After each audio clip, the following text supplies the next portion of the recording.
ससंयुनक्ति भूतानि सएव व्युनक्ति चा। वही परमात्मा जब समय आता है तो संयोग करा देता है, और वही परमात्मा जब समय आता है तो वियोग करा देता है। हम देखो, संयोग आया तो हमारे मनोज जी ने हमको ढूंढ लिया गूगल बाबा के द्वारा।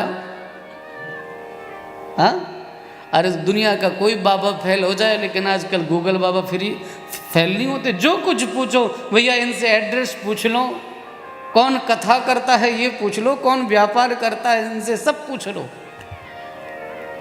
अब रास्ते भी लोग याद नहीं करते, उसके लिए भी गूगल बाबा सहयोग कर देते हैं। आपका प्रेम से बोलिए जय श्री राधे। तो ये हमको लगता है कि ये हमारा प्रयास है इसलिए संयोग है।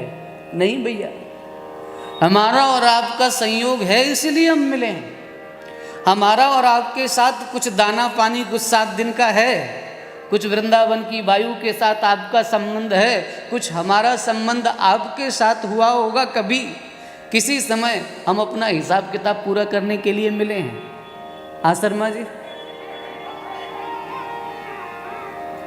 और जब ये पूरा हो जाएगा तो आप अपनी जगह, हम अपनी जगह। तो संयोग और वियोग संसार में होता ही है, और नारायण इसमें घबराना भी नहीं चाहिए। आप रेलगाड़ी में यात्रा कर रहे हो, संस्कृत में उसको बोलते हैं लोह पथ गामनी। क्या बोलते हैं रेलगाड़ी को? लोह पथ गामनी। तो रेलगाड़ी में आप यात्रा कर रहे हो, अब आपके पास में वाली सीट में कोई सज्जन आकर के बैठ जाएं और आपका उनसे स्नेह हो जाए, और वो कहेंगे आपको कहाँ जाना? आप कहो मुझे तो दिल्ली तक जाना है, दूसरा कहे नहीं मुझे दिल्ली से आगे भी जाना है। अब वो कहेगा नहीं, जहाँ तक तुम्हें चलना है मैं भी वहीं तक चलूँगा। तो टीटी आएगा और कहेगा तुम्हारा जहाँ तक का टिकट था तुमको वहीं उतरना पड़ेगा, उससे आगे की यात्रा नहीं कर सकते हो। और अगर फिर भी नहीं मानोगे तो 2 और पकड़ के आएंगे बढ़िया वेश बना करके, और डंडे मारेंगे, बाहर निकाल देंगे। तो जितने समय तक की आयु का टिकट लेकर के हम इस जीवन रूपी रेलगाड़ी में बैठे हैं, उतने समय तक ही हम रहेंगे। चाहे वो पति हो चाहे पत्नी हो, जिसकी टिकट का समय पूरा हो जाएगा, जिसका स्टेशन पहले आ जाएगा, उसको पहले जाना पड़ेगा। अगर पति चला जाए तो पत्नी ये ना सोचे कि हमसे कोई अपराध हो गया है, या पत्नी चली जाए तो पति ये ना सोचे कि हमसे कोई अपराध हुआ है। भैया, सबकी जीवन गाड़ी एक जैसी जरूर है, पर टिकट सबको ठाकुर जी ने अलग अलग दिया है। जिसका जब समय आएगा उसको जाना ही पड़ेगा। जहाँ संयोग है वहाँ वियोग है ही। प्रेम से कहिए जय श्री राधे। अब कई बार माताएं कहती महाराज ऐसा हो कि हम पहले चले जाएं, हम इनके बाद जाएं। कई बार श्रीमान जी कहते महाराज हमारी पत्नी बड़ी चोखी है, या हमारा बहुत ध्यान राखे से, अरे मुझे कब दवा खानी है, कब क्या करना है सब, तो मैं तो ये चाहता हूँ कि मैं पहले चला जाऊँ, इसके बिना मैं नहीं रह सकता हूँ। ऐसे भाई लोग भी मिलते हैं, ऐसा प्रेम स्नेह करने वाले मिलते हैं। लेकिन ये सत्य बात है भैया कि कोई भी साथ नहीं जाएगा। नारद जी महाराज ने युधिष्ठिर जी महाराज को समझाया, और समझा करके वहाँ से चले गए। सूत जी महाराज ने कहा कृपा करके बताइए कि अश्वत्थामा के अस्त्र के द्वारा जो मृत प्राय बालक हो गया था उसका क्या हुआ? बोले महाराज उसका जन्म हुआ, और जन्म होते ही वो चारों तरफ देखने लगा। फरीता ऐक्षत अर्थात तो चारों तरफ देखने लगा। चारों तरफ देखने के कारण उसका नाम क्या पड़ा? परीक्षित। बोले महाराज ये कैसे होंगे? बोले शरणागतों को अभय दान देने में साक्षात ये शिवी के जैसे होंगे, मर्यादा का पालन करने में भगवान राम भद्र के समान होंगे, माता पिता की सेवा करने वाले होंगे, सज्जनों का ध्यान रखने वाले होंगे, सबके प्रति स्नेह से भरे रहेंगे। नामकरण संस्कार हो गया, सब लोग प्रसन्नचित हो गए। इतने में युधिष्ठिर जी महाराज ने कहा इतना समय व्यतीत हो गया है, अर्जुन जाओ जरा श्री कृष्ण की खबर लेकर के तो आओ, प्रेम से कहिए राधे राधे। तो युधिष्ठिर जी महाराज श्री कृष्ण की खबर लेने के लिए गए, पर 1 2 3 4 नहीं 7 महीने व्यतीत हो गए। प्रेम से कहिए जय श्री राधे। कितने महीने व्यतीत हो गए? 7। और 7 महीने में लौट करके नहीं आए। तब युधिष्ठिर जी महाराज ने भीमसेन को बुलाया और बुला करके कहा गता सप्ताधुना मासा भीमसेन तवानुजः नायाति कस्वा नाहं वेदेद मंजसा। गता सप्ताधुनामासः, 7 माह व्यतीत हो गए, लेकिन अभी तक हमने विष्णु को देखने के लिए भेजा था। जिष्णुम विष्णु दिदृक्षया, मैंने अर्जुन को कृष्ण को देखने के लिए भेजा था, अभी तक लौट करके नहीं आए। वो इतना चिंतन ही कर रहे थे, देख रहे थे देखो राज्य में अपशकुन होने लगे। मुझे तो भय होता है कि राज्य में इतना अपशकुन क्यों हो रहा है, क्या कारण है ऐसा। देखो मूर्तियों को देख करके लगता है कि वे रो रही हैं, वायु सुखद नहीं चल रही है। मुझे गाय जो है वो बाएं करके चलती है। शास्त्र कहते हैं गौ, ब्राह्मण, साधु, गर्भवती स्त्री अगर मार्ग में मिल जाए तो इनको दाहिने करके चलना चाहिए। एक काम और करना चाहिए, तुम रास्ते में जा रहे हो, कोई गर्भिणी स्त्री है, गर्भवती स्त्री है, कि किसी के सिर पे बोझा है, कोई सन्यासी है, तो शास्त्र कहता है पहले उसे रास्ता दो, तुम खड़े हो जाओ। आप खड़े हो जाइए, उसको मार्ग दीजिए, क्योंकि उसके सिर पे बोझ है।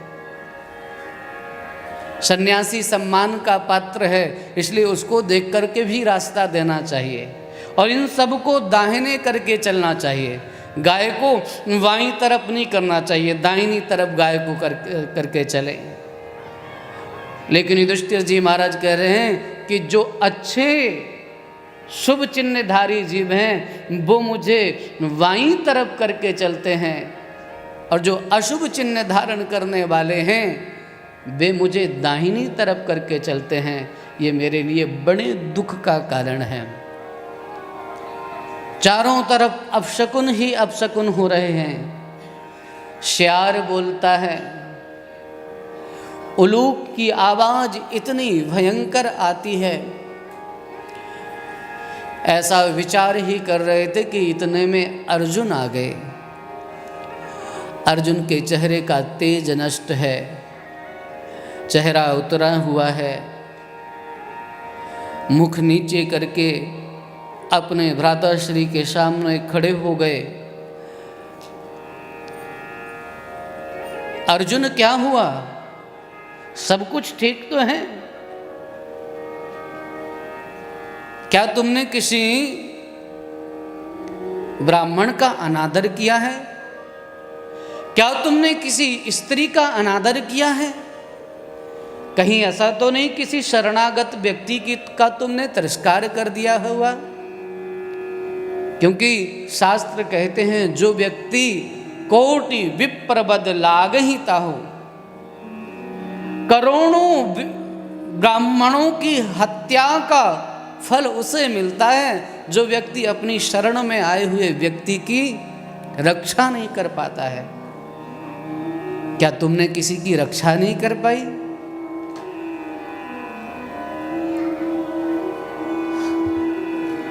किसी बालक की, किसी स्त्री की रक्षा करने में क्या तुम असमर्थ रहे?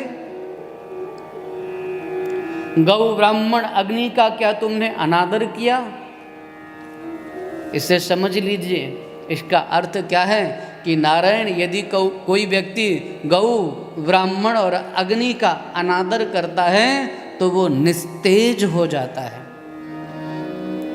अग्नि को कभी पांव से नहीं छूना चाहिए, ब्राह्मण को कभी पांव से नहीं छूना चाहिए। कई बार क्या होता है, सर्दियों का समय आएगा तो लोग हाथ तो सेकते ही हैं, अग्नि में पांव भी सेकने लग जाते हैं। जिस समय अग्नि में हम पांव सेकते हैं उसी समय हमारे सुकृत नष्ट हो जाते हैं। इसलिए कभी अग्नि को पांव नहीं दिखाना चाहिए। अग्नि देव हैं, हम उनकी पूजा करते हैं। तो कभी तुमने ऐसा तो नहीं कि अग्नि का अनादर कर दिया हो? सब सुनते रहे अर्जुन, और सुनते हुए बोले नहीं नहीं, मैंने यह सब नहीं किया। नाथ, आज मैं उन प्रभु से वंचित हो गया हूं। वंचितो हम महाराज हरिणा बंधुरूपिणा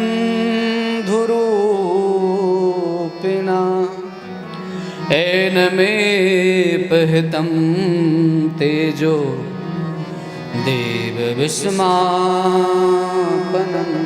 महत। वंचितो हम महाराज, महाराज मैं वंचित हो गया हूं उन प्रभु से जिन प्रभु के चरणार विंदों के आश्रित रह करके मैंने क्या क्या ना प्राप्त किया। आज वो श्री कृष्ण हमें छोड़ करके चले गए। कहाँ तक कहूँ, यत्संश्रया द्रुपद गेह मुपागतानां राज्ञां स्वयंवर मुखेश मर दुर्मदानां तेजो हितं खलु मया विहतस्य मस्या सज्जीकृतेन धनुषा अधिगता च कृष्णा। जिन श्री कृष्ण के प्रभाव से मैंने द्रुपद राजा के यहाँ सभा में आए हुए, स्वयंवर में आए हुए समस्त राजाओं का मान मर्दन करके द्रौपदी को प्राप्त किया, जिनकी कृपा से मैंने महाभारत के युद्ध को जीता, जिनकी कृपा से मेरे गांडीव की टंकार को सुन करके बड़े बड़े राजाओं का मान भंग हो जाता था, वे मेरे शरणागत हो जाते थे। वे श्री कृष्ण हमें छोड़ करके चले गए हैं। मुझ मंदमती ने देखो तो सही उनको क्या क्या बना दिया। मैं जिसको केवल अपने मामा का बेटा मानता था, यम मन्यसे मातुले यम प्रियम मित्तम सुहृत्तमम, उनको मैंने दूत बना दिया, सेवक बना दिया, सारथी बना दिया। और श्री ठाकुर जी भी तो देखिए तो सही, वे कहते हैं तुम मुझे जो बनाओ मैं बन जाऊंगा।